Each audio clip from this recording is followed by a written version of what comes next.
So good morning guys. तो चलिए start करते हैं आज की रिवीजन क्लास। बताइए, द इंडिया स्टोरी नाम की बुक के लेखक कौन है? बिमल जालान है। आरबीआई के पूर्व गवर्नर हैं ये।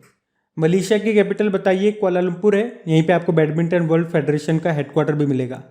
और मलेशिया की कैपिटल होती है मलेशियन रिंगित। और यहाँ के नए प्रधानमंत्री बने थे इस्माइल साबरी याकूब। कोयला नगरी किसे कहा जाता है? धनबाद। ये आपको मिलेगा झारखंड में। बुनकरों का शहर किसे कहा जाता है? पानीपत हरियाणा को कहा जाता है। डायमंड हार्बर के नाम से कौन सा शहर जाना जाता है? तो आंसर होगा कोलकाता। त्योहारों का नगर किसे कहते हैं? तो याद रखना मदुरई को कहते हैं। ये आपको मिलेगा तमिलनाडु में। महलों का शहर किसे कहा जाता है? तो कोलकाता आंसर होगा। इस्पात नगरी किसे कहते हैं? इस्पात मतलब स्टील, तो आंसर होगा जमशेदपुर को। और पर्वतों की रानी किस शहर को कहते हैं? मसूरी को कहते हैं।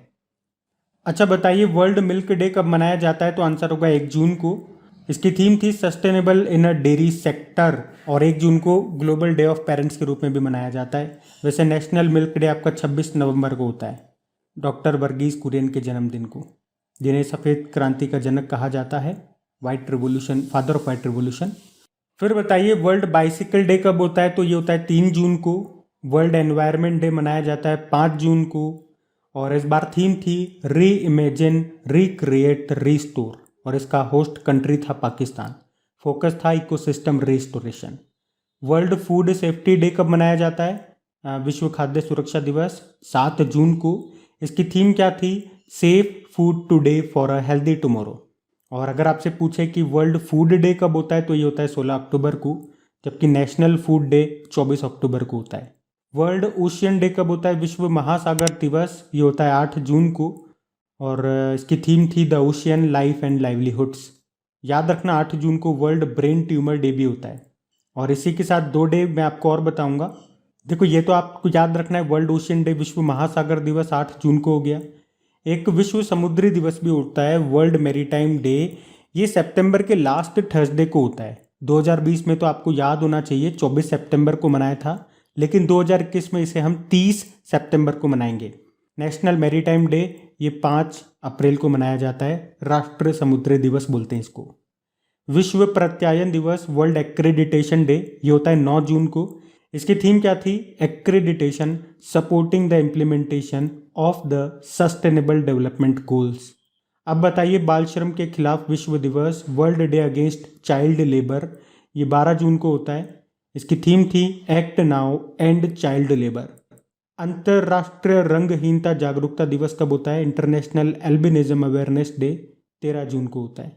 इसकी थीम भी थी स्ट्रेंथ बियॉन्ड ऑल ऑड्स। विश्व रक्तदाता दिवस, वर्ल्ड ब्लड डोनर डे कब होता है? ये होता है 14 जून को।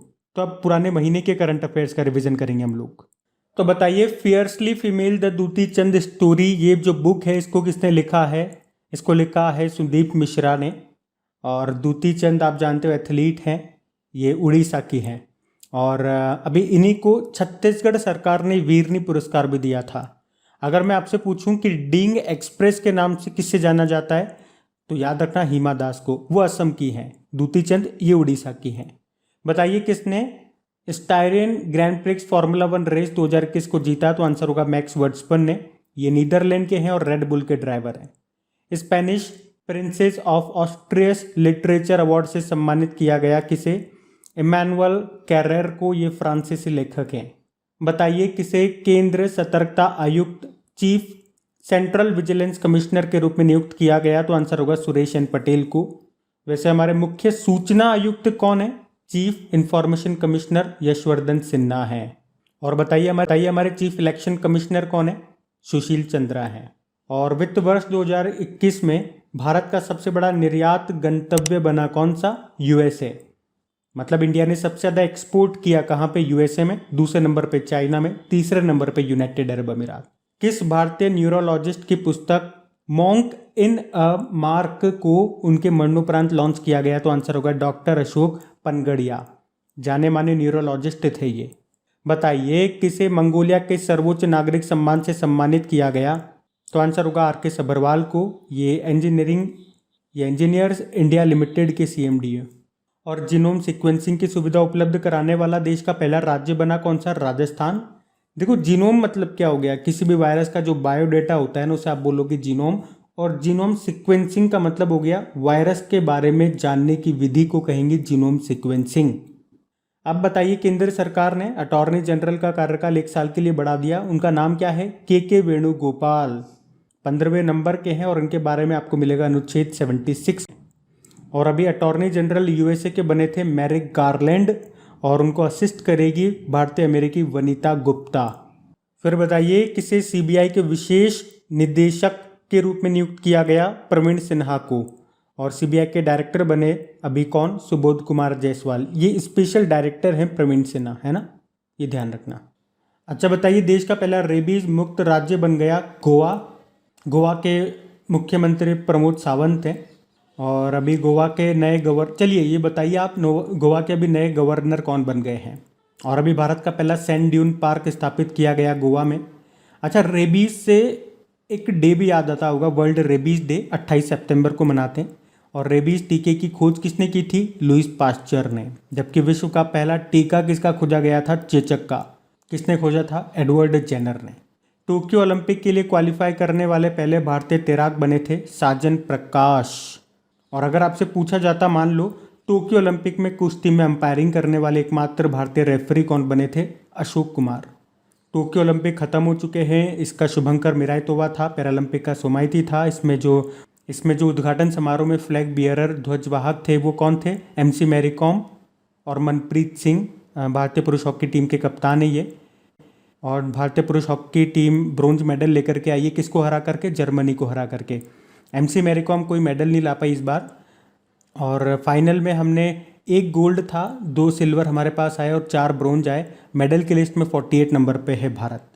अब बताइए आप, हरियाणा सरकार ने टोक्यो ओलंपिक में गोल्ड मेडल जीतने वाले खिलाड़ियों को कितने का नगद पुरस्कार देने की घोषणा की थी? कहा था गोल्ड लाओगे तो 6 करोड़ मिलेंगे, सिल्वर लाओगे तो 4 करोड़ और ब्रोंज पे 2.5 करोड़ रुपए मिलेंगे। अच्छा यूँ बता दो आप तो, 2032 के जो ओलंपिक होंगे, समर ओलंपिक, कहाँ पे होंगे? ब्रिस्बेन ऑस्ट्रेलिया में होंगे।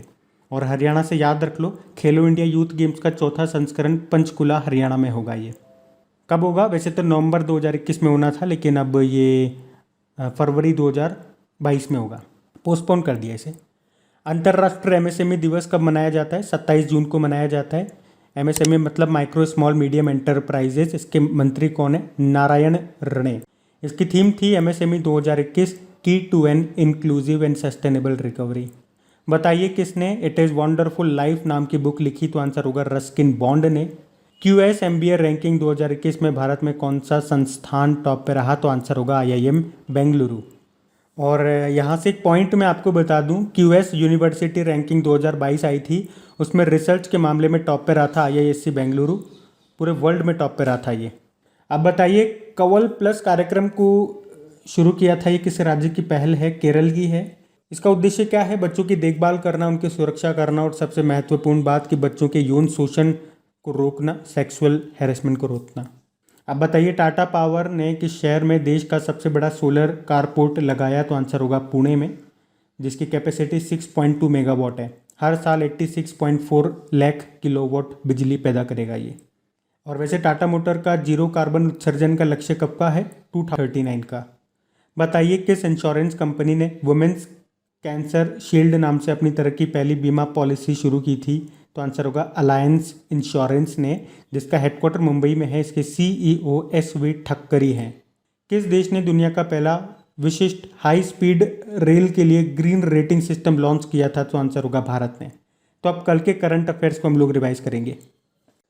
तो बताइए, किस राज्य में दुनिया के सबसे ऊंचे इलेक्ट्रिक व्हीकल चार्जिंग स्टेशन का उद्घाटन किया गया? तो आंसर होगा हिमाचल प्रदेश में, हिमाचल प्रदेश के काजा में। 500 फीट की ऊंचाई पे ये चार्जिंग स्टेशन है। और अगर आपसे पूछा जाए देश की पहले इलेक्ट्रिक व्हीकल सिटी कौन सी है? तो आंसर होगा गुजरात की केवड़िया सिटी। बताइए, 400 डेज नाम की बुक लिखा किसने? चेतन भगत ने। किसने ग्लोबल गोलकीपर अवार्ड 2021 जीता है? तो आंसर होगा फुमजिले म्लाम्बो एंगकुका, संयुक्त राष्ट्र के पूर्व महासचिव और यूनाइटेड नेशन वुमेन की कार्यकारी निदेशक हैं ये। प्रेस ट्रस्ट ऑफ इंडिया के अध्यक्ष किसे चुना गया? तो आंसर होगा अवीक सरकार को, फिर से इनको चुना गया है। वर्ल्ड प्रेस फ्रीडम डे कब मनाते हैं? 3 मई को। बिटकॉइन के संस्थापक जो हैं सातोशी नाकामोटो, उनकी प्रतिमा का अनावरण अभी किया गया कहाँ पे? हंगरी में। हंगरी की कैपिटल बुडापेस्ट में। चंद्रमा के दक्षिणी ध्रुव पर एक क्रेटर का नाम किसके नाम पे रखा गया? तो आंसर होगा मैथ्यू हैंसन। किसने रखा? इंटरनेशनल एस्ट्रोनॉमिकल यूनियन ने, जिसका हेडक्वार्टर मिलेगा आपको पेरिस, फ्रांस में।